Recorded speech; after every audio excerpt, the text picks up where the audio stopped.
Vale, bueno, antes de me presento y os comento ahora un par de cosas. Yo soy Víctor, trabajo junto con mis compañeros en Genia Bioenergy. Soy el responsable de todo el departamento agronómico de la empresa, es decir, mi trabajo, por así decirlo, es qué hacer con los digeridos, cómo hacemos que esto no sea un problema. Antes de empezar, os voy a dejar unas muestras, que si queréis la podéis pasando de unos a otros. Es una muestra de fracción sólida, de compost y de pellet. Simplemente para que vayáis viendo lo que voy hablando, que tengáis una idea. Para que vayáis pasando. La más gruesa es la fracción sólida, el compost y un pellet que se puede hacer del compost, ¿vale? Esto se ha pasado. Vale, antes de empezar. Para vosotros, ¿qué es el digestato, digerido? ¿Es bueno, es malo, huele, es un fertilizante, es un residuo? Decidme. ¿Por ahí qué decís? Vale, residuo. ¿Qué más? ¿Bueno o malo? Venga, decid, si no, no avanzo, ¿eh?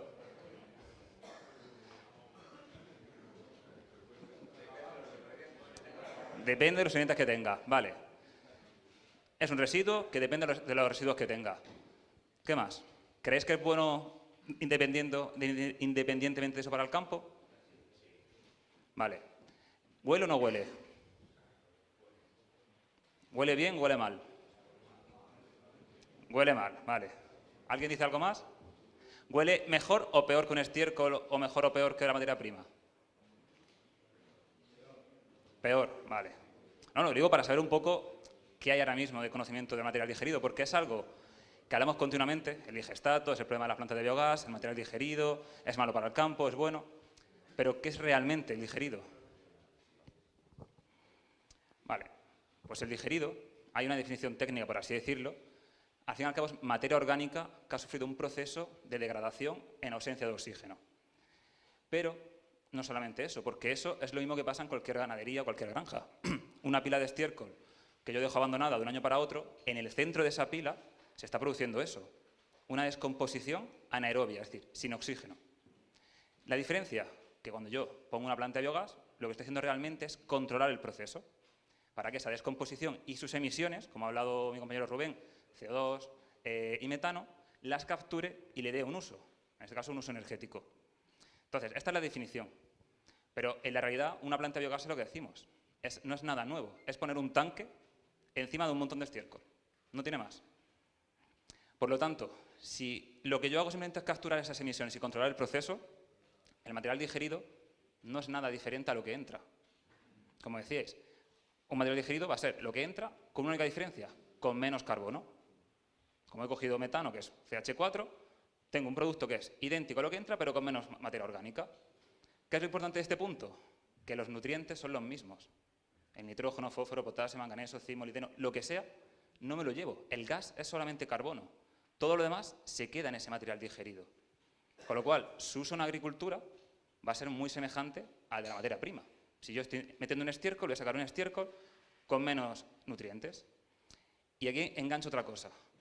Cuando usan ustedes un estiércol, por ejemplo, para un huerto, ¿qué estiércol es mejor? ¿El recién cogido de la cama o el que lleva un año apilado?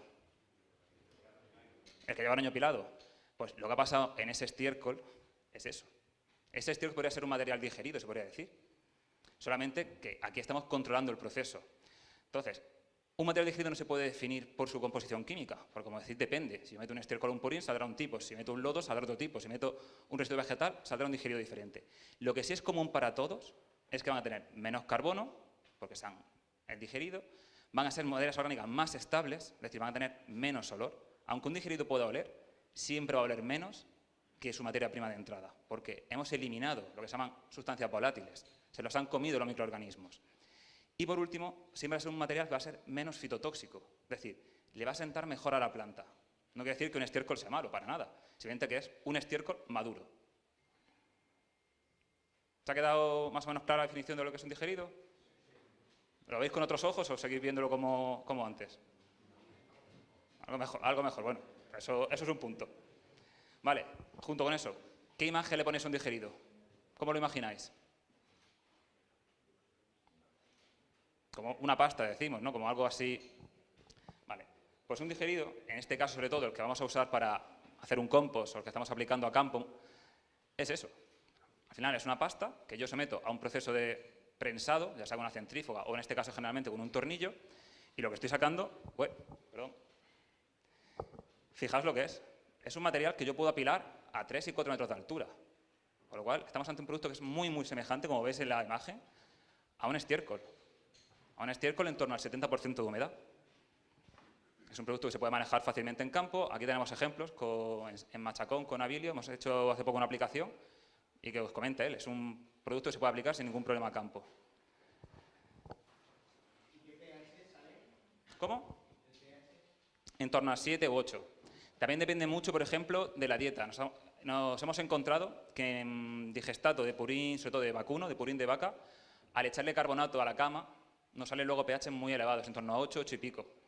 Entonces, bueno, es algo que, como os digo, el problema que tenemos en mi parte, por ejemplo, yo solo controlo cómo transformar el producto, pero no controlo la entrada.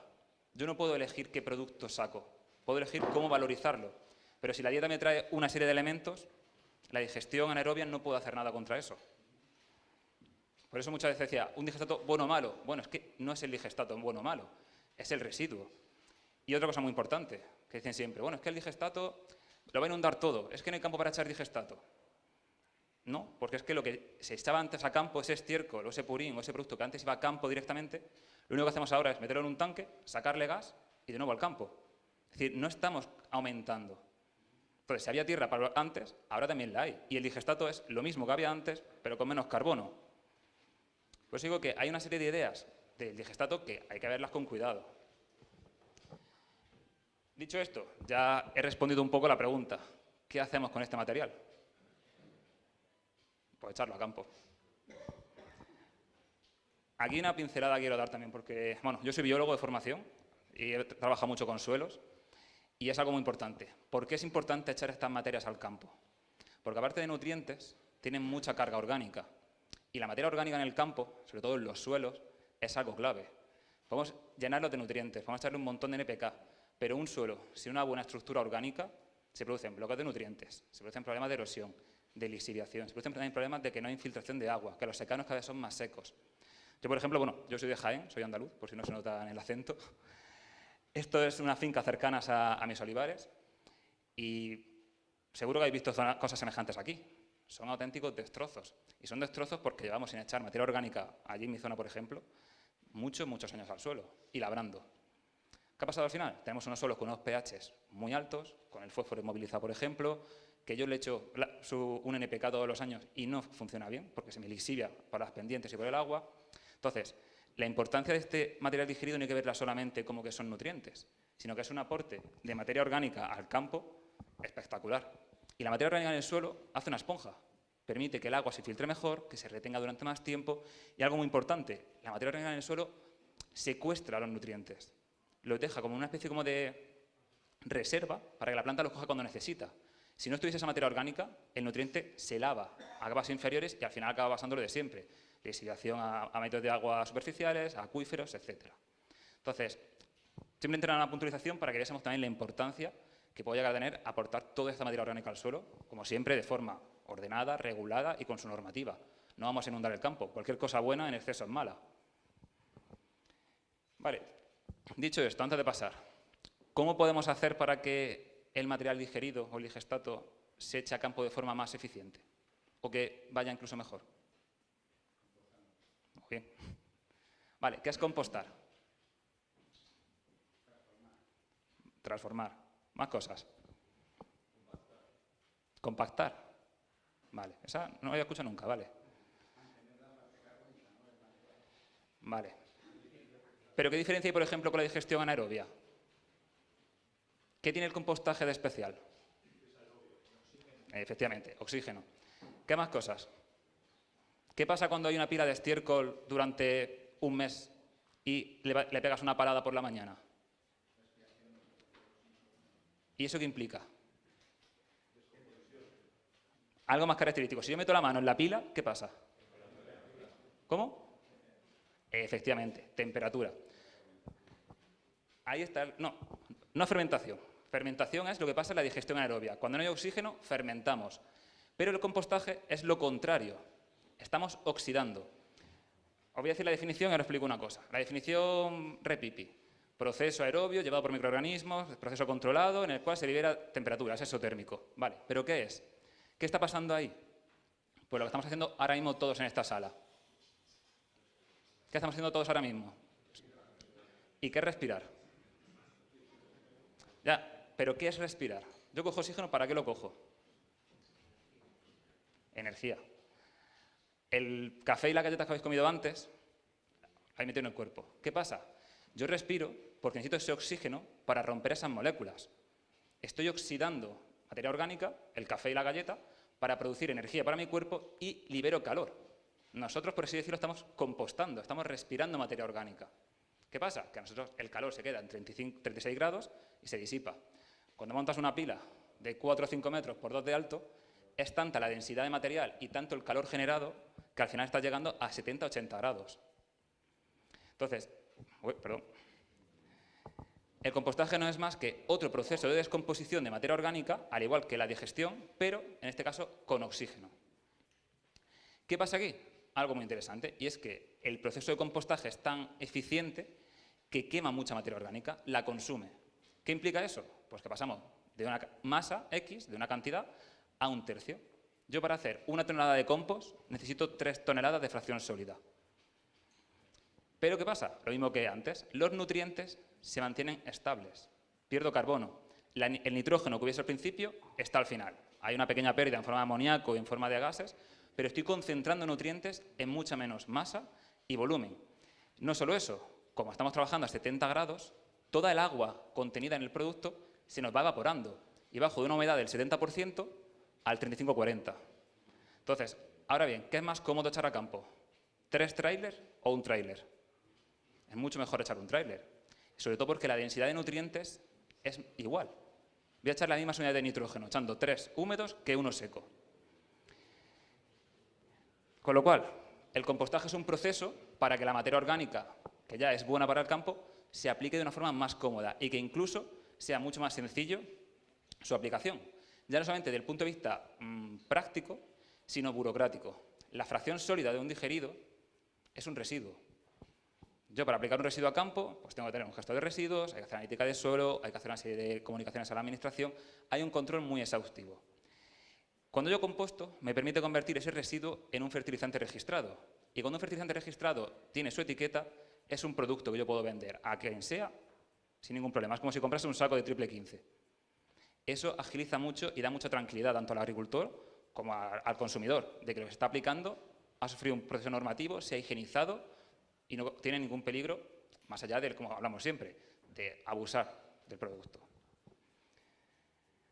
Esta la he puesto también un poco, bueno, por gusto mío, como biólogo, porque hablamos siempre de microorganismos, hablamos de organismos, del compostaje, de la digestión aerobia. Parece que son procesos que ocurren de forma espontánea. No son espontáneos. Hay mucha, como digo yo, mucha gente trabajando ahí. Y mi trabajo como técnico no es hacer el proceso, es darle a los trabajadores reales sus condiciones buenas, de humedad, de temperatura, de oxigenación. Ese es mi trabajo realmente, yo trabajo para ellos, son mis jefes.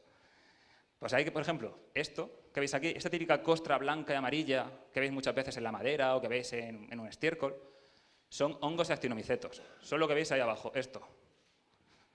Al fin y al cabo, lo que estáis viendo son unos filamentos muy pequeñitos de una serie de microorganismos que van liberando unas sustancias que van rompiendo la materia orgánica, que incluso pueden llegar a producir setas.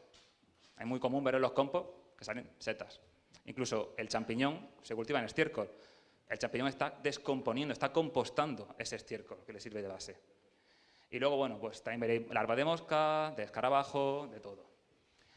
Vale, como os decía, mi trabajo es hacer el compostaje, pasa siempre, es lo que decía. Un estiércol en vuestra casa que tengáis apilado un año y echéis el año siguiente, es un compostaje. Pero es un compostaje poco eficiente, porque tarda mucho tiempo, no es homogéneo. ¿Cómo hago yo para que ese pedazo de pila se composte en un tiempo rápido y que sea rentable? Efectivamente.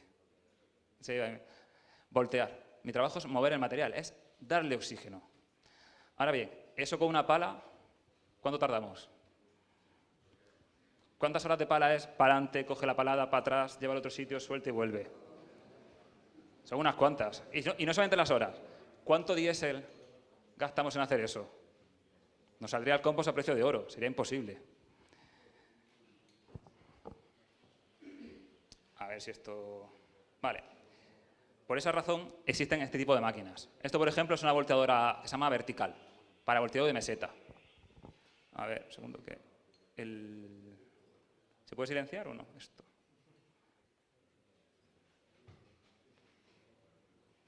Bueno.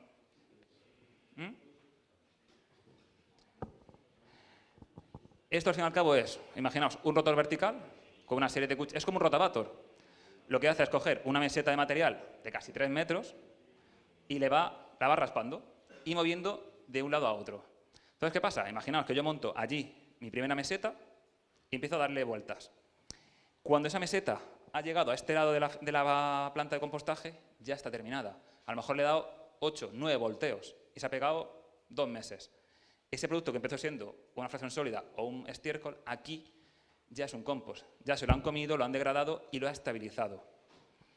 Como veis, es mucho más eficiente ir para adelante y para atrás con esa máquina que con una pala.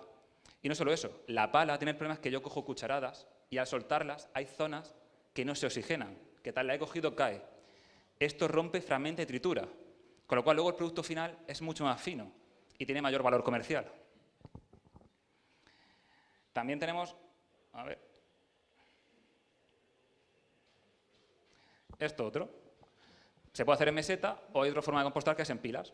Ya depende de cada uno. Espérate.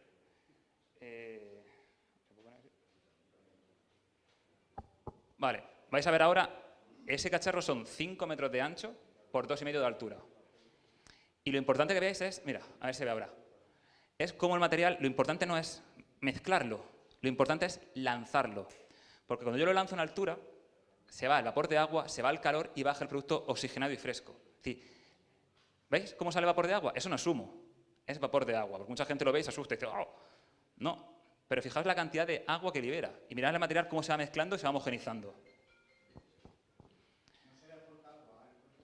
Sí, según la época del año. Y en invierno no suele ser necesario, pero en verano el consumo de agua es bestial. ¿Qué pasa? Que por suerte, en las plantas de biometano tenemos una cosa que es la fracción líquida. Todo lo que yo le he quitado de humedad en el proceso de separación, ahora lo uso para regar esto. Porque, como decís, ese producto a 70 grados en verano se está comiendo 10-12 litros por tonelada al día. O sea que al final, fijaos, la nube que se genera. Ventaja, en el momento que yo un producto como este empiezo a voltearlo y a oxigenarlo, se va todo el olor. Porque el olor procede de la fermentación, de la descomposición anaerobia. Si hay oxígeno, no hay malos olores. Por último, ¿dónde hacemos el compost? No se puede hacer en cualquier sitio. Al fin y al cabo hablamos de un residuo. Hay que hacerlo en una planta de compostaje. ¿Qué es una planta? Pues es una solera de hormigón. Yo tengo que asegurar que mi residuo no va a contaminar el medio. Que va a estar en una solera de hormigón, que esta va a ser estanca, que todos los lixiviados van a la balsa y ese agua luego se reutiliza también en proceso. Es decir, tengo que dar garantías de que no voy a contaminar absolutamente nada. Digo para que también sepáis que todo esto no se hace en mitad del campo ni se hace mal, sino que, es más, hacer una planta de compostaje, tramitarla y operarla es un infierno. Porque al final son muchas toneladas y es un proceso biológico. No es una bomba con un caudal de metros cúbicos, no. Yo una pila que ponga, por ejemplo, ahí y digo, esta en 2 semanas la saco. Te viene una tromba de agua y te pegas 3 meses. Porque no puedes hacer otra cosa. Y podrás techarlo, pero techar 2 hectáreas de terreno, imaginaos, también sale caro el compost. Lo que quiero decir es que es un proceso muy manual, que requiere de experiencia por parte de un técnico y que es muy complicado de automatizar. Por último, ¿para qué hacemos todo esto? Pues para lo que decía, para pasar de esto, que ya es un buen producto, a eso, que es un producto mucho más fino. ¿Veis el cambio de color? Cuanto más negro es un compost, más maduro está. Esto es como el jamón. Cuanto más tiempo pasa, más rico es y más caro se vende también. Pero la diferencia es esa. Y como decía, pasamos de 3 partes a una parte. ¿Sí?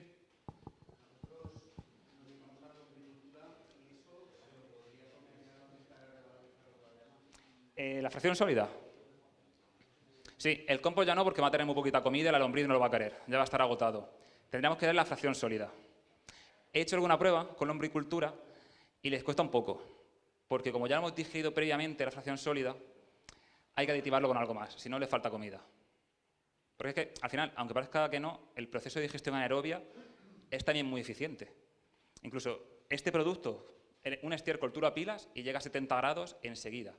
Yo una fracción sólida me cuesta que llegue a 70 grados, porque ya se han comido la comida de los microorganismos. Lo que queda ya es lignina y celulosa, queda madera.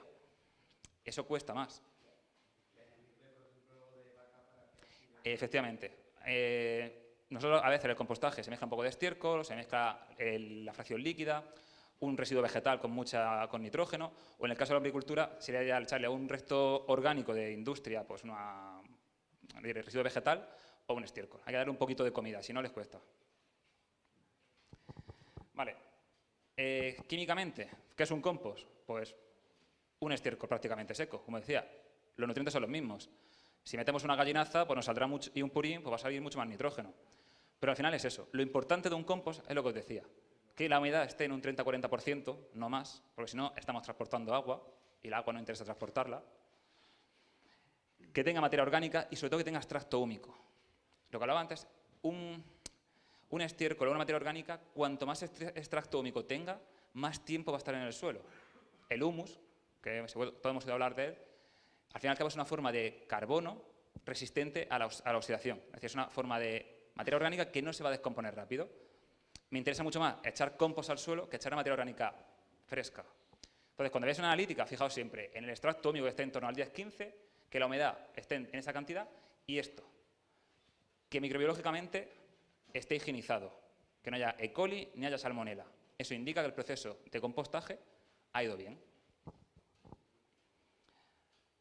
Esto, bueno, para que veáis un ejemplo, por ejemplo, de que el compost, aun en grandes dosis, no afecta al cultivo. Esos son lechugas, el AC es el control, en un sustrato universal, T1, T2 y T3. T2 es al 20% en compost, T2 al 40% y T3 al 60%. Fijaos que las lechugas, aun cuando crecen al 60% en un compost, crecen bien. Lo que está indicando esto es que una materia orgánica bien estabilizada y bien terminada no tiene efecto tóxico sobre la planta. Y esto, bueno, voy a pasar rápido porque realmente lo sabéis mejor que yo. ¿Cómo echamos el compost al campo? Pues remolque esparcidor, un remolque de cintas. Ahí abajo en el sur, estos son algunos inventos que hemos tenido que hacer. Esto es una abonadora de toda la vida, que le hemos puesto 2 chapas laterales para que lo tire cerca del árbol y no lo abra tanto. Lo que quiero decir es que es un producto seco, un producto suelto, que se puede utilizar en maquinaria convencional. Y esto, por ejemplo, fue en viñedo, que igual adaptamos una granuladora para echar compost entre las calles mientras íbamos labrando. Y veis cómo cae el producto, cae sin ningún problema. Y esto ya como anécdota para terminar, para demostraros que sí, cómo confío en el digerido y que es inocuo. Esto es mi casa, que cultivo setas. Eso es una seta de ostra. Están cultivadas en digerido y me las he comido y no me ha pasado nada. O sea que con esto no quiero decir que el digerido sea, sino que una buena materia prima después de un proceso de digestión es inocua. Es decir, el proceso de digestión, lo que quiero transmitir es eso. El biogás o la digestión aerobia no aporta ningún mal a la materia prima. Todo depende de lo que entre. El proceso solamente la estabiliza y la mejora. Y bueno, dicho esto, si tenéis alguna pregunta o queréis comentar. ¿Ninguna? ¿Se ha quedado todo claro? Bueno, como estaremos luego en el café o lo que necesitéis me vais diciendo. Muchas gracias.